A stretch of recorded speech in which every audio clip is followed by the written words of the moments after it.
Hey everybody, good morning. It's Nick here. It is finally a nice day in the Pacific Northwest. We have a weekend that actually feels like spring. Hopefully you're out enjoying that. We want to just welcome those of you who are on Facebook and on YouTube joining our online experience here today. In our in-person gathering, we're doing something a little bit different today. We've been trying to do this once a month, gather together and just kind of have a conversation, not a sermon, not some sort of teaching moment so much as a discussion. It gives us a chance to sort of unpack some of the things that we've been talking about in our series. And last month we skipped it because we were doing Easter, but we're back at it today in person, gathering and having a conversation about the Bible. And obviously, as we've been going through this series on the Bible, people have questions and thoughts, and so it gives us a chance to kind of interact with some of those and just as a community have some time to discuss them together. Now, it doesn't lend itself to a great experience online, and we talked about videoing that discussion because it probably is really exciting to overhear it and would be of value, but just for the sake of privacy and people sharing, we thought that wasn't really a great idea. So on these Sundays might be a fun time. It'll be the third Sunday of every month that we are doing these discussions. That might be a fun time to join us in person if you are available to do that. If not, we have a pre-recorded message here this morning for you. It's a message from a few years ago, and I was reminded of it this week because a friend of mine mentioned the story of David and Bathsheba and how, maybe Bathsheba wasn't a villain in this story, maybe she was a victim. And I was like, oh, that's funny, we did a sermon on that years ago. And so I looked it up this week and thought I would share it here. It's a really good story even for our discussion here on the Bible because it's a great way for us to begin how to look at the Bible text a little critically, ask some different questions, and maybe see things in a different way than we had seen it before. So we're going to show that to you here. It's from a few years ago. It starts kind of like mid-sentence or so, but you'll get the gist of what's going on.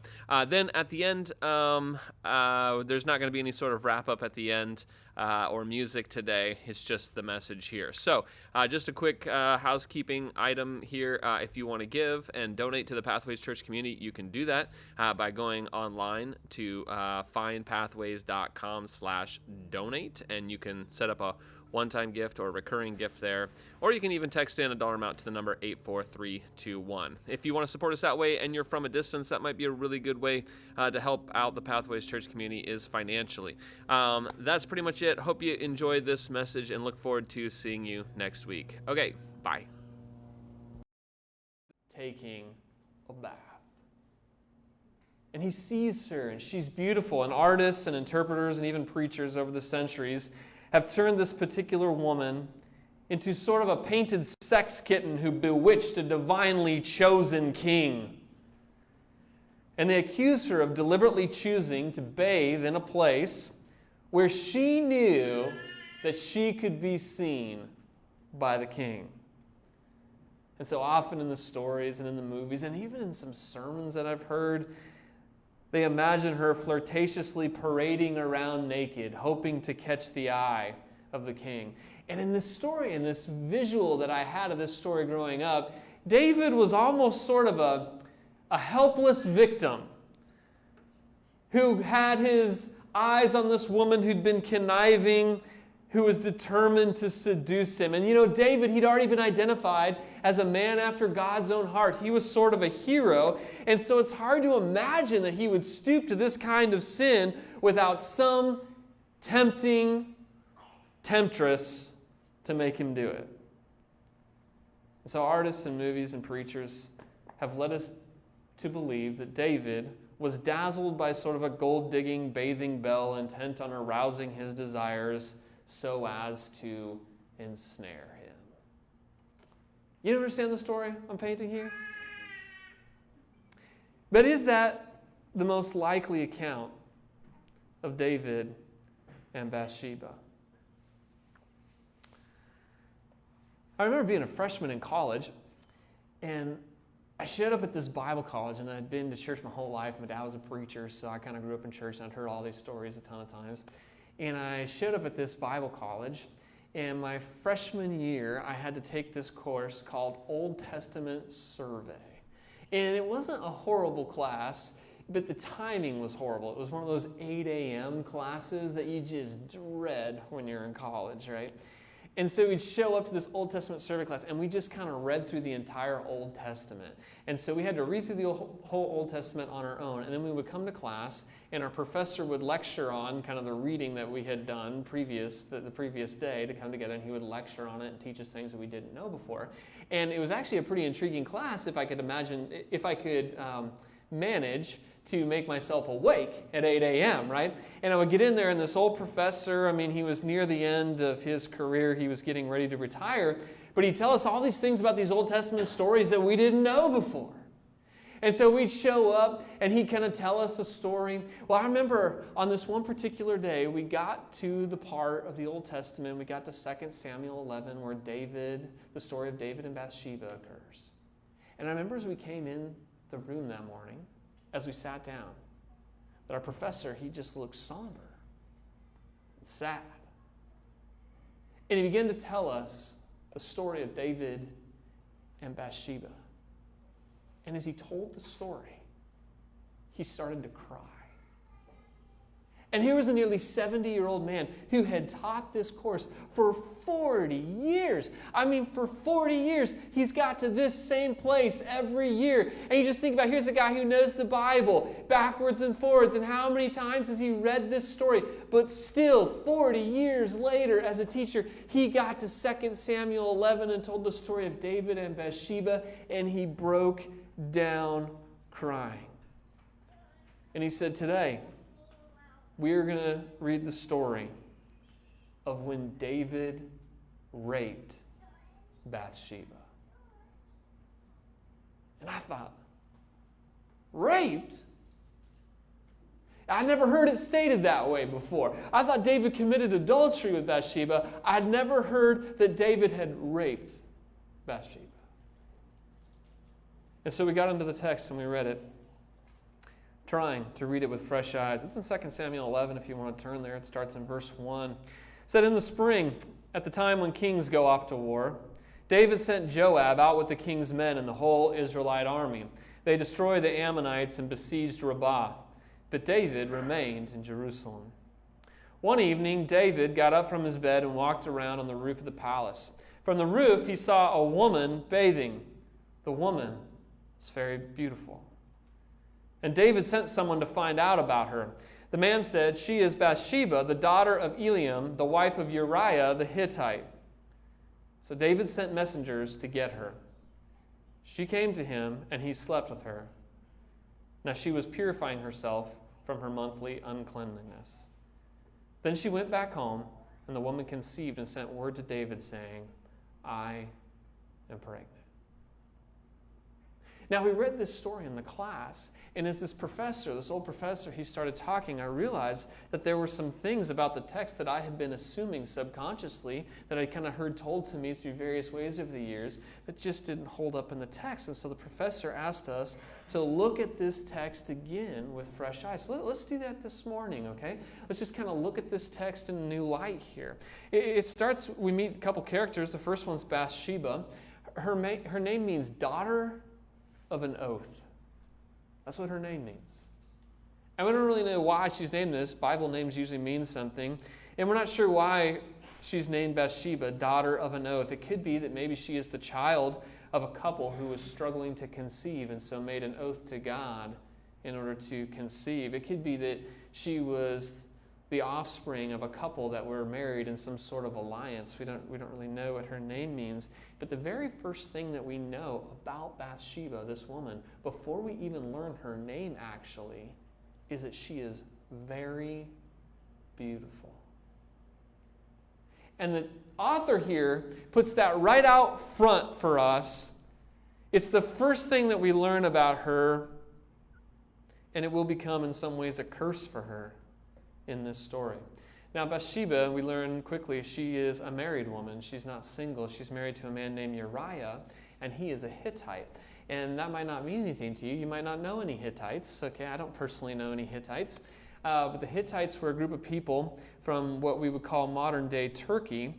and they were a very powerful people at this time, and David had made an alliance with them, and so many of these Hittite warriors had become mercenaries in David's army.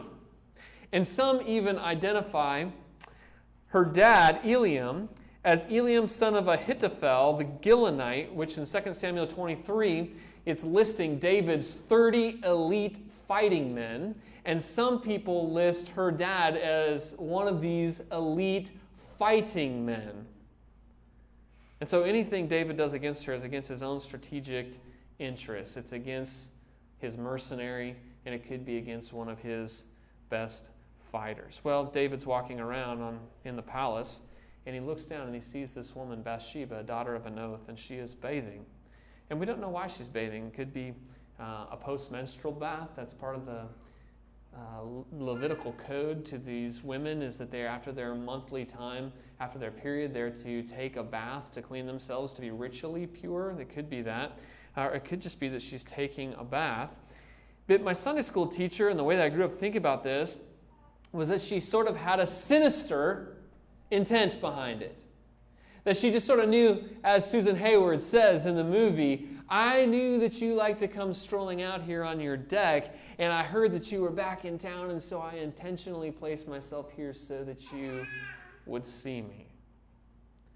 But what's interesting is the text doesn't assign any blame to Bathsheba for where she takes a bath.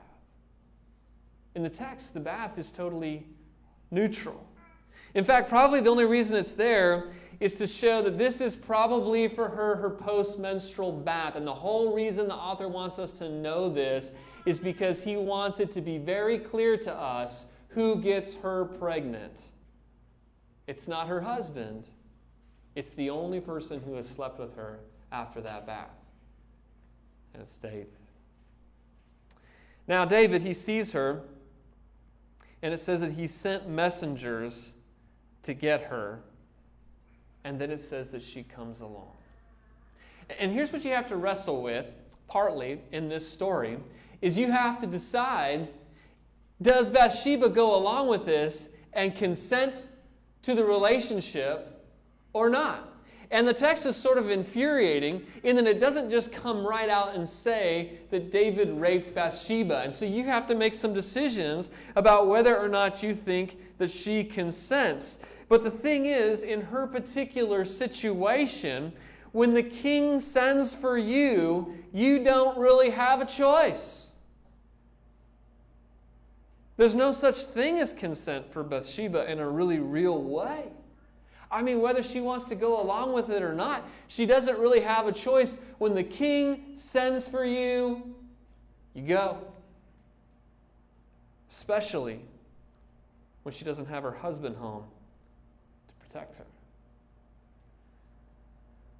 Wilda Gaffney, Old Testament scholar, she says this: the description of her, Bathsheba, going with the messengers may suggest to some readers that she complies or participates willingly. However, the absolute power of an ancient Near Eastern monarch combined with the absence of her husband's protection greatly reduces Bathsheba's ability to consent to the sexual encounter. That she came to him, conjoined with he sent messengers to take her in 2 Samuel 11:4, simply suggests that she walks along with the messengers rather than that she is stuffed in a sack or carried aloft to be brought to him. To come when beckoned by the king does not imply consent. I read the encounter as rape. You get what she's saying there? Another Old Testament scholar from Baylor University, his name is David Garland, he says it this way: since consent was impossible, given her powerless position, David, in essence, raped her. Rape means to have sex against the will without the consent of another, and she did not have the power to consent. Even if there was no physical struggle, even if she gave in to him, it was rape. The narrator does not count it important enough even to comment on Bathsheba's feelings or whether she fought unsuccessfully to escape him. It is not important because regardless of what she felt or didn't do, the narrator does not hold her responsible. And that is a really great point as you notice going forward, as you read the rest of 2 Samuel 11 and 12, what you discover, and even throughout the rest of the Bible, is never once does an author or editor of the Bible lay any of the blame of this occurrence on Bathsheba herself. In the next chapter, God is going to send a prophet, Nathan, to accuse and convict David. And so David is going to be on the hot seat, but never once does Nathan lay any of the blame at Bathsheba's feet. You see, the story that we're reading here is not a story of David committing adultery with Bathsheba. It is a story where David uses the advantages of power to get what he wants. And as we've noticed over the last few weeks already, this is sadly not out of character for David, is it? That he would leverage his power for selfishness and gain. And so what is the result? Well, the result is that Bathsheba gets pregnant. Now, this is interesting because the Hebrew word for pregnant contains this Hebrew root word, har. And har means mountain. And one of the reasons that the word for pregnant probably includes this word har is because oftentimes in this day, the only way a woman could fully know that she was pregnant is once she began to see the mountain as she began to show. I mean, you could miss a period, I guess, but it's not like there's a pregnancy test that you could run down to the Walgreens and get, right? And so the only way you'd know is when you'd begin to show. And so imagine after this assault has happened and Bathsheba's gone home, and perhaps David's not thinking about it anymore, but Bathsheba starts to show. And this is going to be scandalous because her husband is gone, and here she is. The evidence is going to be on display for all to see. And so David here is going to have to try to cover this assault and the consequences. And so David here now compounds the crime of assaulting her with more crimes. So David tries to figure out a way to cover up all this. And so her husband, Uriah the Hittite, this man who is a mercenary in David's army, he calls him home. And his whole idea is if I can just get him home, just kind of on furlough from the army here, he'll go home to his wife, he'll sleep with her, and then he'll never realize that he's not the father of this child. But Uriah comes home, and rather than go back to his home, he sleeps outside. Because he's an honorable man. He says, all of my other warriors, they don't get to come home right now, and so I'm going to refuse the comforts of home, stay in solidarity with my men, and sleep outside. And so this thwarts David's plan. And so David decides, what can he do? So he says, well, I'm going to get Uriah drunk. And so he just gets him so plastered the next night, right? In hopes that that will break down his will and that he will go home. But Uriah still does not go home. And all the while, Bathsheba's going to start to show more. I mean, if we don't cover this soon, everyone is going to know. And so David sends Uriah back to the army, and as he gets out there, he gives instructions to his general to put him on the front lines, to put him in a place of harm, and to retreat so that he is killed. And so one day, his general attacks a fortified city, with Uriah right at the front. And as they attack the city, Uriah is killed.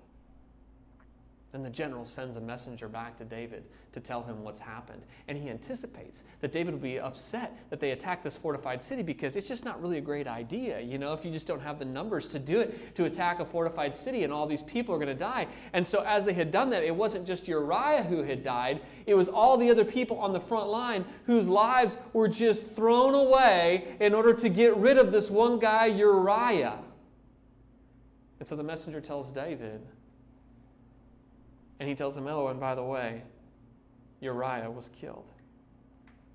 And those were the secret code words that told David that the deed was done.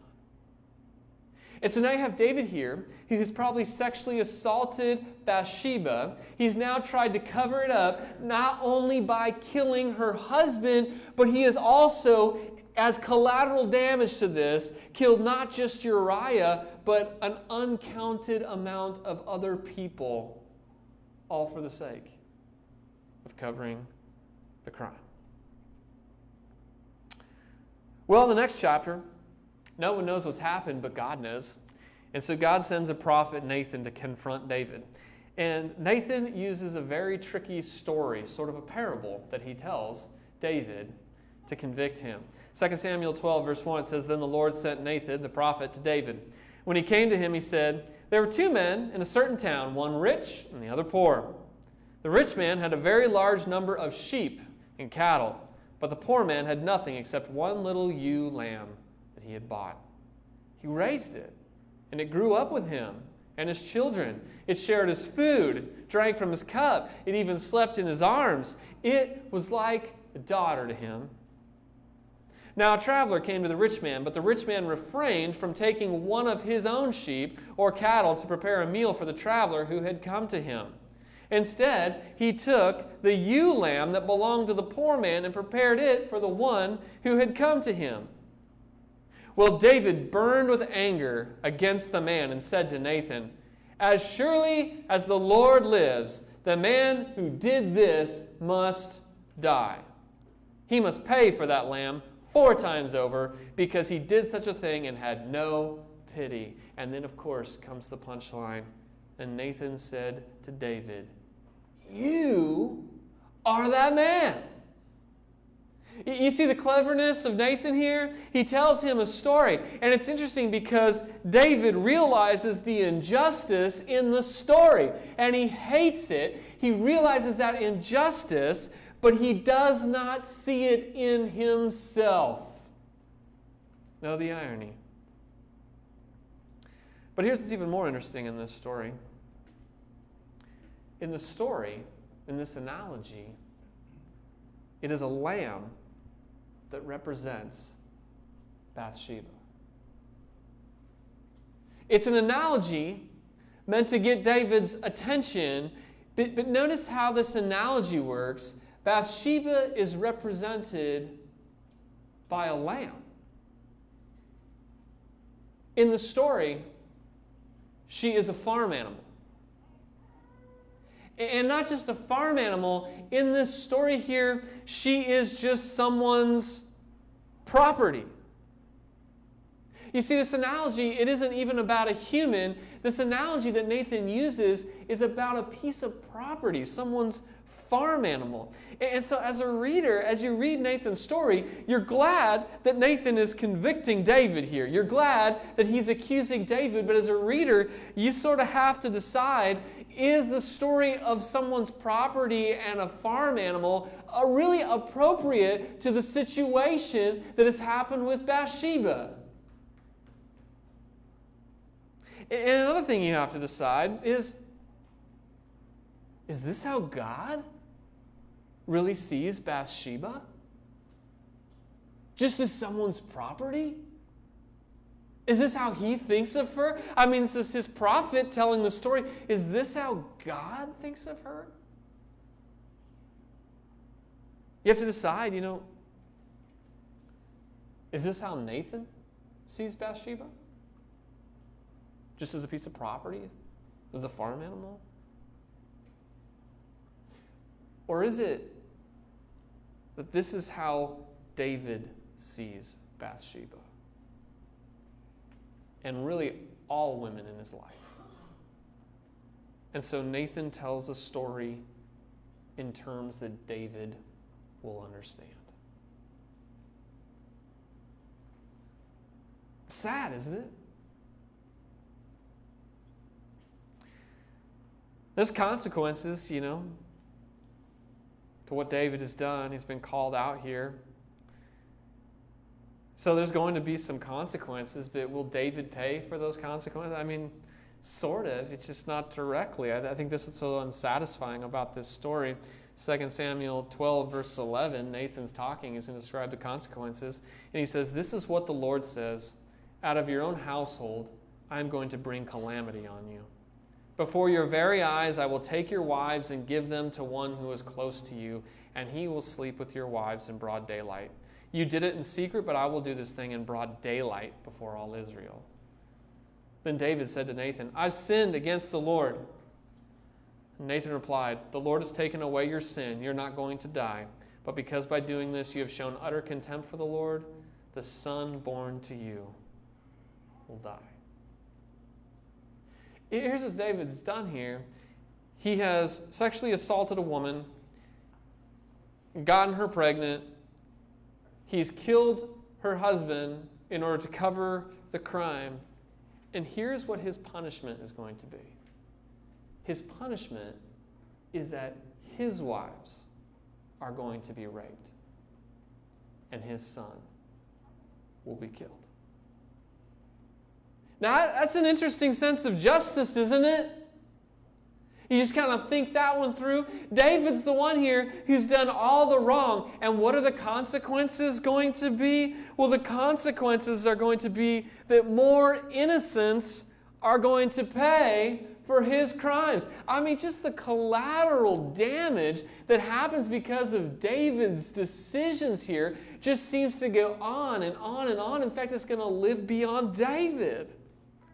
And so what you have to wrestle with here is, why would God choose to punish in such a way that David doesn't pay the consequences, but all these innocent people do? And I don't know. I mean, you got to wrestle with that one. That one's pretty tough, isn't it? I'd just like to suggest that maybe this isn't God punishing these innocents, but perhaps it's just a statement of the results of sin. That God, through Nathan, is just saying, look, you have set in motion here a precedence and a behavior that is going to bleed out into your kids, because, spoiler alert, the people that rape his wives is his own son. You set a precedent here in your own family. You've done something here with your decisions that is going to rebound back on you. And I'm not going to have to punish you for it. I'll forgive you for it. But what you've done here is you've done something so bad that your sons are going to learn from this, and it is going to rebound back on you. Maybe what's being described isn't punishment, it's just the natural consequences of what David has done. And more innocents will be hurt. And see, it's when we got to this part of the Old Testament survey class that I discovered why my professor was crying. You see, we got in the class that day, and I thought he was crying because he was sorrowful over the decisions that David had made. Because David is a hero, and we kind of looked up to him, in various points of the story. And I thought that he was sad that a godly man could make a bad decision, and that it would cause this much hurt. But when we got to this point in the story, the professor told us why he was crying. He wasn't crying for David. He was crying for Bathsheba. Brokenhearted at the devastation and the collateral damage that would happen now in her life. And so I think it's appropriate for us to stop and to mourn the women that we've talked about in these stories and the other innocents who have paid for the decisions of others. You see, we must talk about these stories. I don't like it, there's nothing fun about these sermons, right? But I feel like we got to talk about some of these stories. We need to be aware of what is happening in some of these stories, because it's pretty easy for us to imagine some scenarios that probably aren't real to the text, and it's appropriate for us to be horrified by them so that they can function as a giant caution sign to never do that again. Well, what becomes of Bathsheba? She doesn't just become a mistress, she does become a wife. And her first son, that is the product of this sexual assault by David, he does die. And David and her go into mourning, and he dies.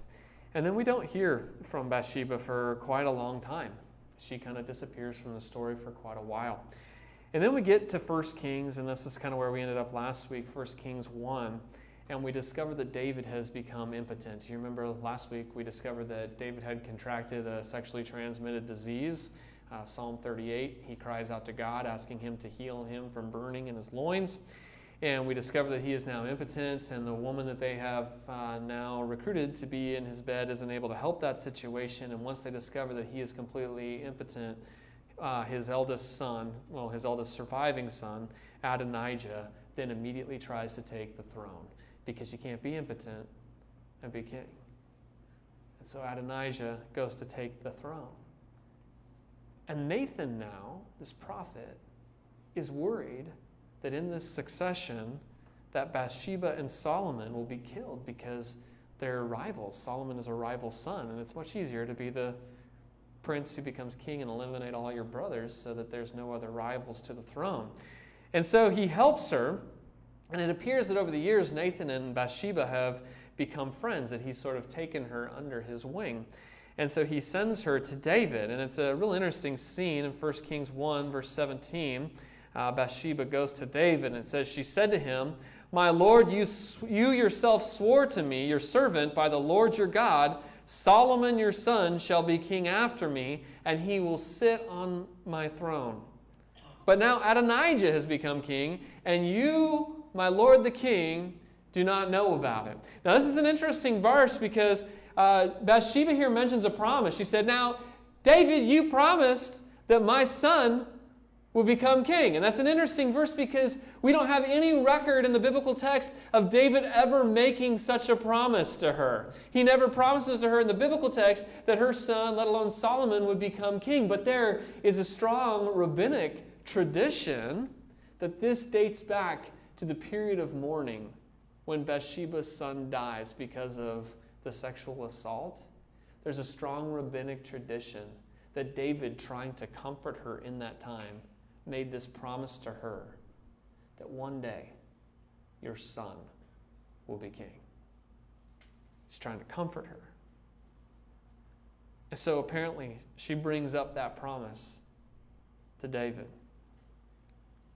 And as she leaves, Nathan comes in and he backs her up. And it's like, I don't know, there's a new TV show called Succession on HBO. Has anybody seen this? There's like all this plotting in the family going on. And you kind of get the feel that's how it's happening here in this text.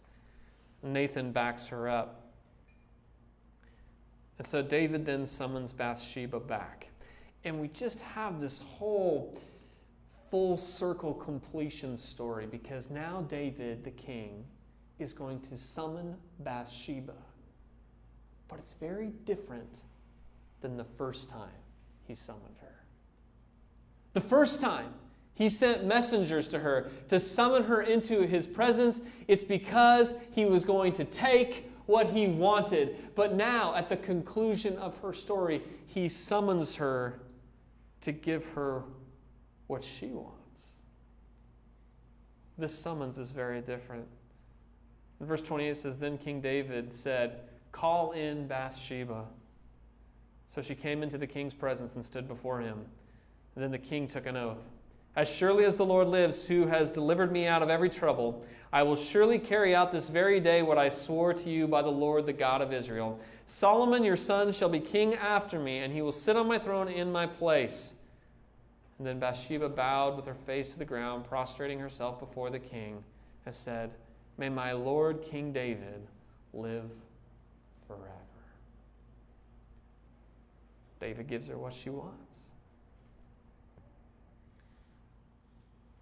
Bathsheba. She is the Me Too woman who survives. She has an incredibly sad life, but in the end her son becomes king, and she becomes probably the most powerful queen mother that Israel ever has. She is a survivor. See, I think that's maybe a good place to pause and to think for a minute because she survives an incredible abuse. And I know there's some of us in here today who've had to walk through some abuse and find a way to survive it. There's some survivors here, even in the room. And we learn some stuff about surviving abuse in this story. First thing we learn is that it takes time, doesn't it? It's just kind of not one of those things that it's over just like that. I mean, the event itself may have happened very quickly for Bathsheba. We don't know how long that event took place, the assault itself, but it is something that is going to impact her for the rest of her life, and it takes a great deal of time for her to find any sort of healing if, in fact, that does happen. And if you are a survivor in the room this morning, I just want to encourage you. Keep going. Hang in there. I know it's difficult. I know healing comes slow. It might take your whole lifetime. But just won't you surround yourself with a group of friends, with maybe a faith community, with some counselors in your life, people who will cheer you on, be with you through the long haul, because healing takes time. Surviving abuse, it also requires that the secret become known, doesn't it? You see, abuse often happens behind the scenes where no one knows. And then the victim is not just plagued by what's happened, but they are also trapped in that they can't tell anyone. They don't have anyone to share the burden with. They are stuck in the secrecy. And what Nathan does here is he takes the secret thing and he brings it into the daylight. And when that happens, it is painful, but it frees the victim to be consoled and to get help. And so if you know of abuse today, if you are in an abusive relationship today, won't you take the risk to make it known? Don't hide in the secret. Surviving abuse, it expects that we won't blame the victim.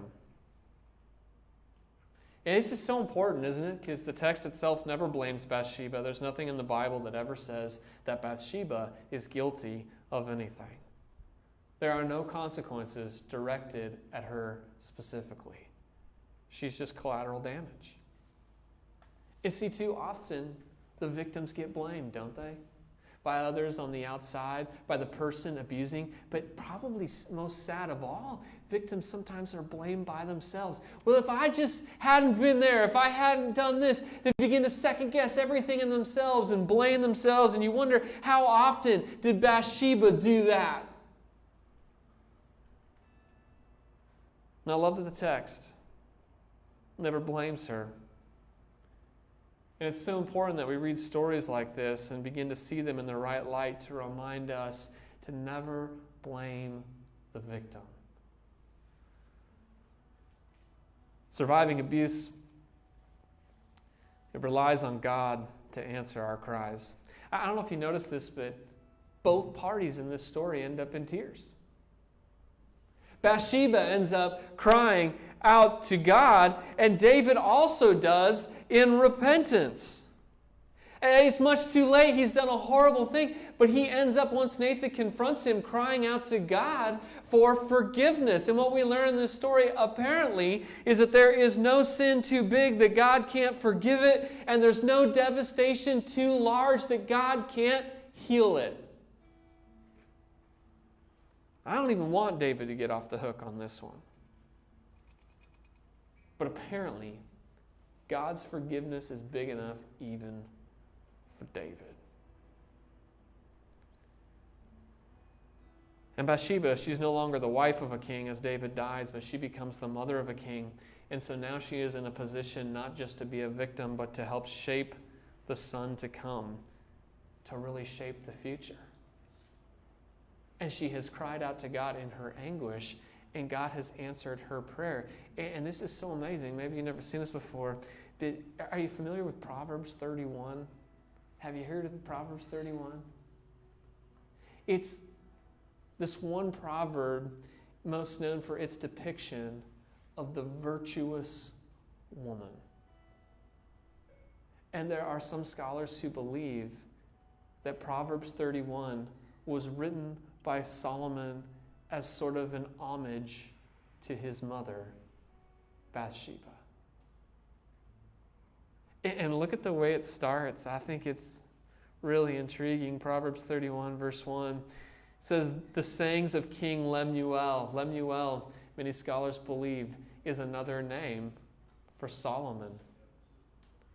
The sayings of King Lemuel, an inspired utterance his mother taught him. If this is Solomon, what we may have preserved in Psalm 31 are the very words of Bathsheba herself, remembered by her son.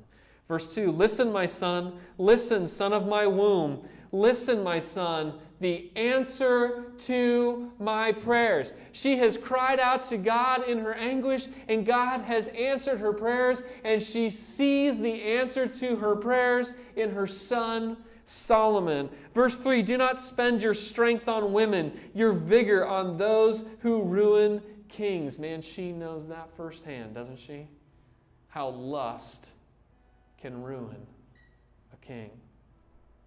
It is not for kings, Lemuel. It is not for kings to drink wine, not for rulers to crave beer, lest they drink and forget what has been decreed and deprive all the oppressed of their rights. Some people believe that what she's describing here is the tradition that David, as he walked out on his palace that day, was drunk. And as he looked down and he saw Bathsheba, because he was inebriated and drunk, he took her as he wanted her without regard to who she was as a person or to Uriah, her husband. Let beer be for those who are perishing, wine for those who are in anguish. Let them drink and forget their poverty and remember their misery no more. You wonder how many times Bathsheba found herself there. And then this, her words to the wise King Solomon. Speak up for those who cannot speak for themselves, for the rights of all who are destitute. Speak up and judge fairly. Defend the rights of the poor and the needy. I mean, those are great words, aren't they? But even more so when you realize that those could be the very words of Bathsheba herself, who says, Solomon, when you become king, won't you speak up for those who cannot speak up for themselves? So Bathsheba, she ends her life trying to raise a better king.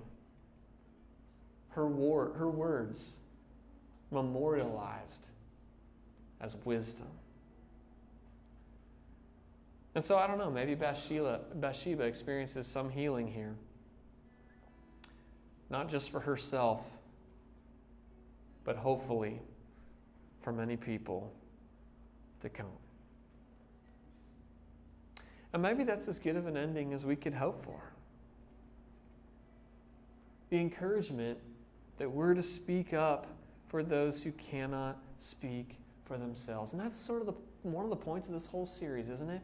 To bring to life the hushed stories of the Bible and the church.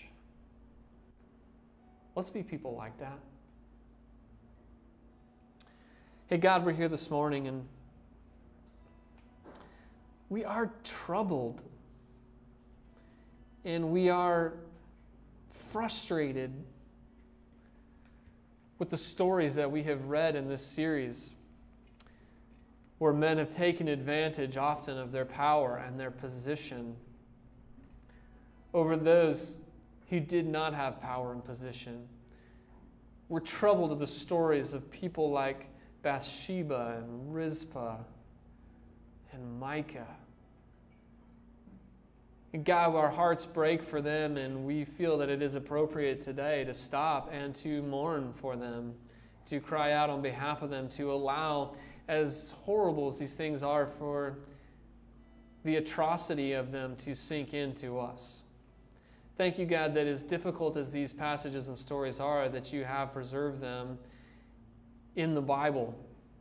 Thank you that we can read them